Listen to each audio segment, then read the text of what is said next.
Neste vídeo vamos falar sobre estes três painéis. No painel 1 podemos ver alguns gráficos de barra, gráficos de pizza, gráficos de linha e também o menu à esquerda, com destaque a alguns botões para outros gráficos. No painel 2 podemos visualizar os mesmos padrões de gráficos, com destaque ao menu superior, até com ferramentas de drop-down incluídas nele. No painel 3 temos também os mesmos tipos de gráficos, e assim como no painel 2 temos o menu superior, com algumas pequenas diferenças, mas também temos os mesmos botões em todos. A diferença está na ferramenta e na técnica utilizada. O painel 1, este aqui, foi feito usando o Microsoft Excel. Este outro, painel 2, foi feito utilizando o Microsoft Power BI. E o terceiro, totalmente com linguagem de programação Python. Meu nome é Kleber, sou auditor de serviços em saúde e atuo como analista de dados e de BI. Continue assistindo esse vídeo que eu vou te apresentar algumas técnicas e tecnologias que eu utilizei para analisar dados de saúde que são registrados no CIASUS.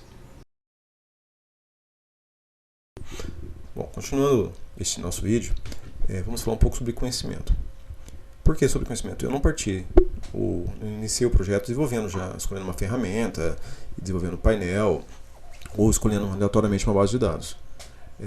Como é um projeto de BI, de ambiente de BI, e esse aqui é uma parte dele como um todo, tem que lembrar que um projeto de BI ele vai entregar uma estrutura de análise de negócio, de inteligência, onde a gente vai poder visualizar informações, seja ela via relatório, painel, e essas informações serão utilizadas para gerar um conhecimento, e esse conhecimento vão contribuir na tomada de decisão pelos analistas de negócio, gestores, coordenadores, auditores, que estiver envolvido no negócio em si.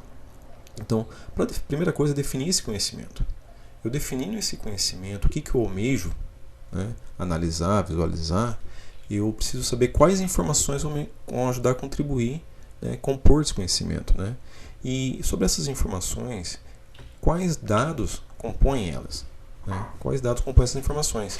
A fonte, aí defino qual que é a fonte desse dado, vou conhecer os dados, vou estudar eles, a estrutura desses dados em si.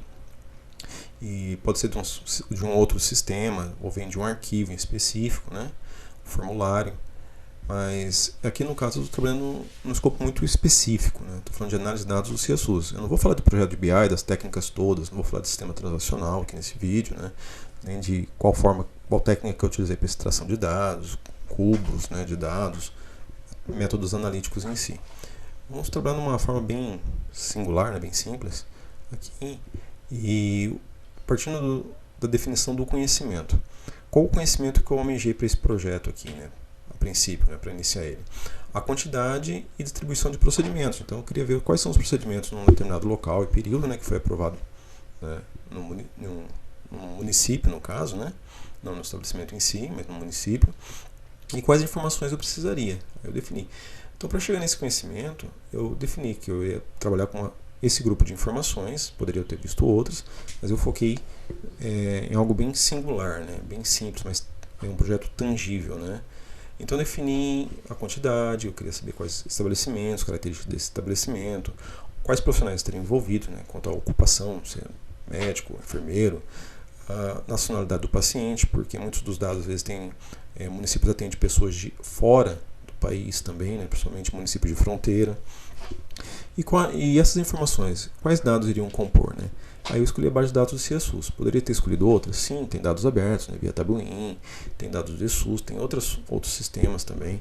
Mas no caso eu trabalhei com os dados ambulatoriais. E o que é importante é conhecer esses dados também. Então eu tenho o conhecimento que eu almejo, quais informações eu defini que seriam necessárias, e aí escolhi uma base de dados. E escolhendo a base de dados não é escolher aleatoriamente, você tem que escolher essa base de dados, conhecer a estrutura dela, como que ela é composta, se tem todos os dados necessários, se vai precisar de mais dados de outras fontes. E como eu trabalhei com base de dados local do CIASUS, eu também trabalhei com outras bases do DataSUS relacionadas a ele, que o CIASUS utiliza.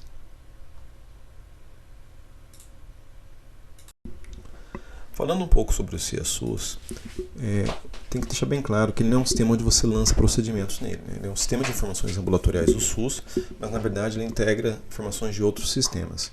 Os sistemas do próprio Ministério são sistemas de APAC, de BPA, RAS e tem alguns outros. Mas muitas vezes esses dados também podem vir de sistema próprio. Às vezes o município ele pode contratar sistemas, né, empresas, aí esses sistemas eles transmitem informações para o CIASUS. O que o CIASUS faz? Ele recebe essas informações, né, esses dados, e faz a verificação, a consolidação deles. No caso, ele verifica até com a fonte de estabelecimentos, né, profissionais, que é o SCNES, né, ou também conhecido como CNES. Esse outro sistema é uma base de dados, tem local e tem a base federal, né, essa base ele tem os dados do estabelecimento, informações, características, questões de profissionais também, né, que realizaram o procedimento.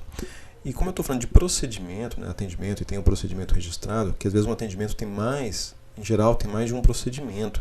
Pode ter uma consulta, alguma intervenção cirúrgica, clínica, né, que foi realizada. Então o CIASUS também faz uso de outra base de dados, que é a base de dados SIGTAP, que são as tabelas, né, de procedimentos.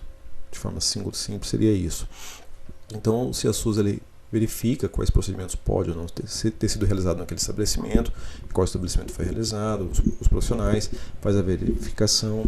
Parte dessa verificação é feita antes de ser inserida no CIASUS, por pessoas no setor de controle. Muitos municípios têm um setor de controle, de processamento de dados e de controle dos dados. E também tem as auditorias, que aprovam os procedimentos.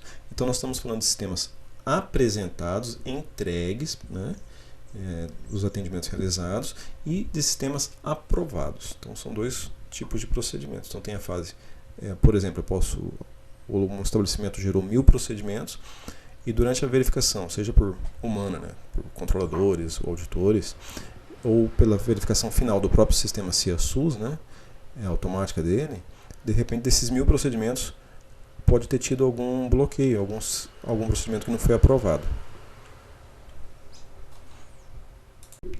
Outra parte muito importante do projeto é definir o tipo de análise que vai ser realizada para a construção do painel, né, e das ferramentas e técnicas utilizadas. No caso aqui deste projeto, nesse escopo, estou trabalhando com a análise descritiva e diagnóstica de uma série histórica. Outro ponto muito importante que tem que ser destacado é que esse vídeo ele não foi feito para dizer qual ferramenta ou técnica é melhor do que a outra. Aqui no caso eu estou trabalhando com 3 regras simples: uma planilha de arquivos, uma ferramenta de mercado e uma linguagem de programação. Com relação à planilha de arquivo, eu utilizei o Microsoft Excel, mas poderia ter usado o LibreOffice ou outro disponível no mercado. Assim como a ferramenta de mercado, também que eu utilizei o Power BI, uma ferramenta de análise de dados, muito importante, muito poderosa. Mas tem outras também, cada uma com a sua característica. Por exemplo, o típico Spotify, né? Tem o Tableau também, que é outra ferramenta na mesma linha do Power BI. Com relação à linguagem de programação, eu optei pela linguagem Python, que é uma das que eu conheço, domino. Eu poderia ter utilizado o Java, que eu também conheço, PHP ou outra do mercado, mas eu utilizei a Python. Então eu fiz uma escolha de planilha de arquivos, né, de planilha de dados, uma escolha de uma ferramenta de mercado, né, e também escolhi a linguagem de programação.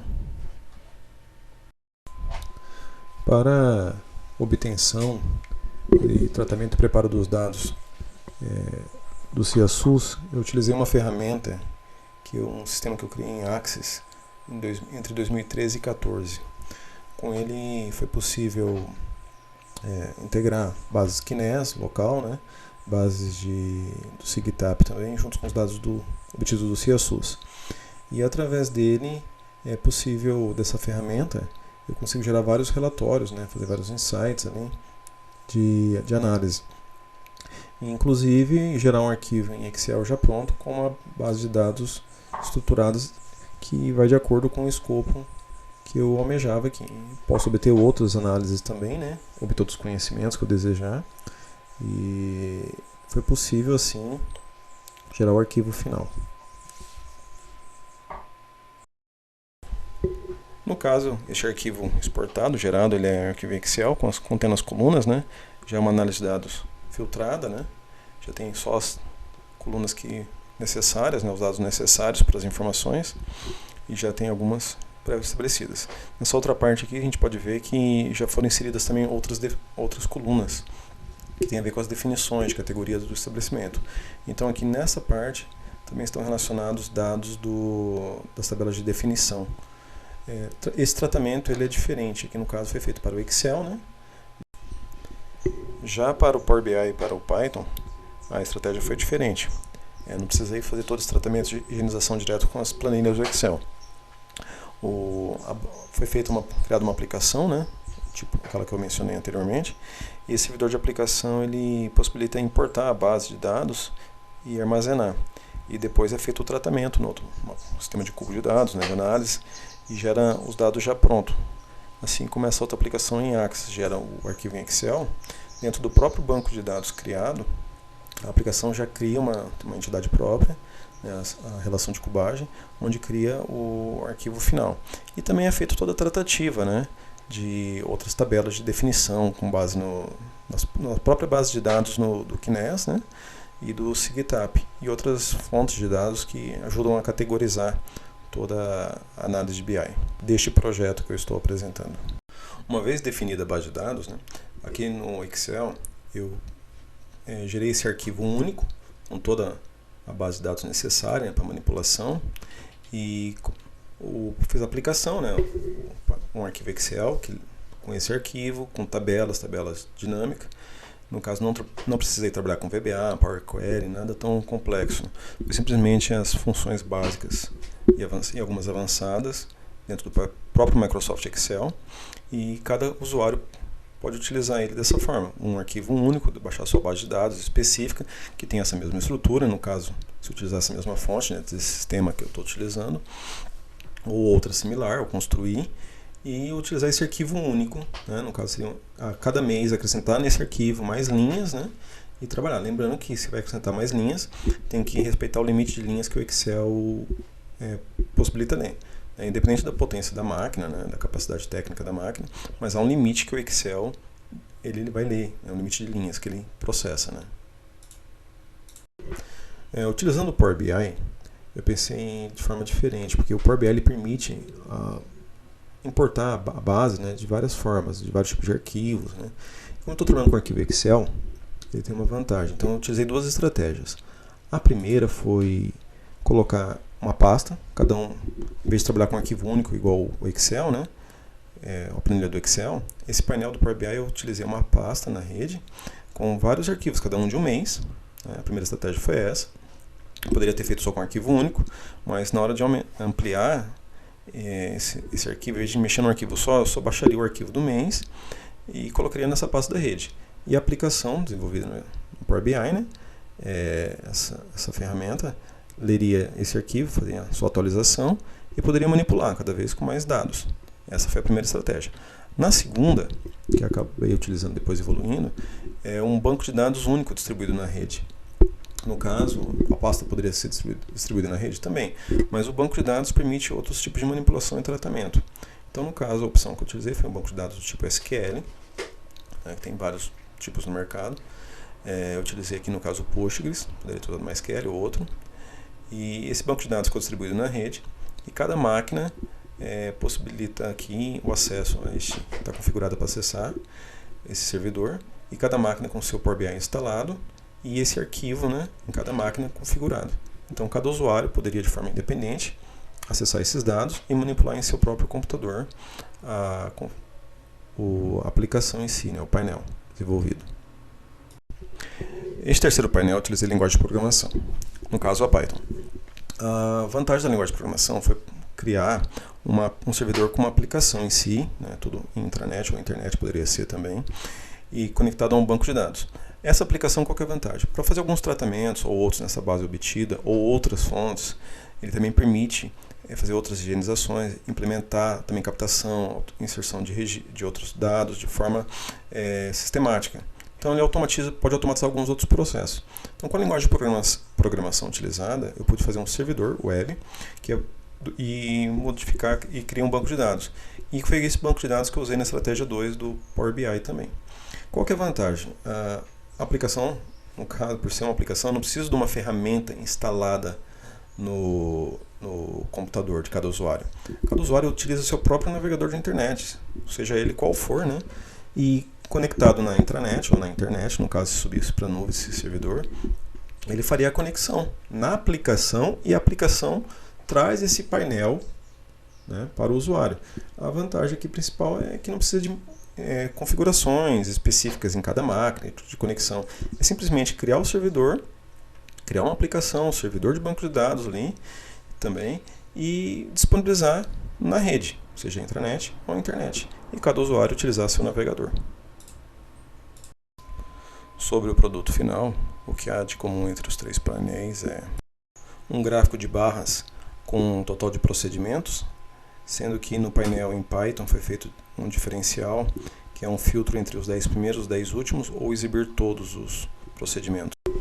O quantitativo e os valores apresentados e aprovados, o comparativo dessas quantidades, uma linha temporal da quantidade aprovada, um gráfico de linha onde cada linha representa a produção aprovada dentro de um ano. Na porção inferior central temos 4 gráficos, conhecido como gráfico de pizza, representando características do estabelecimento, o tipo de unidade, estabelecimento, atividade principal e grupo da atividade principal. No canto superior direito, temos o total de atendimentos aprovados pelo tipo de demanda cadastrada no estabelecimento. Logo abaixo, temos o total de procedimentos aprovados por estabelecimento. Aqui temos 2 gráficos de pizza, um para ocupação e outro para nacionalidade. O diferencial nos 3 painéis é que em todos eles, aqui logo embaixo, temos um botão para cada um, que é o botão de ampliar ou ver, que abrirá o outro gráfico. Chegamos ao final deste vídeo e espero que o conteúdo seja útil para você também.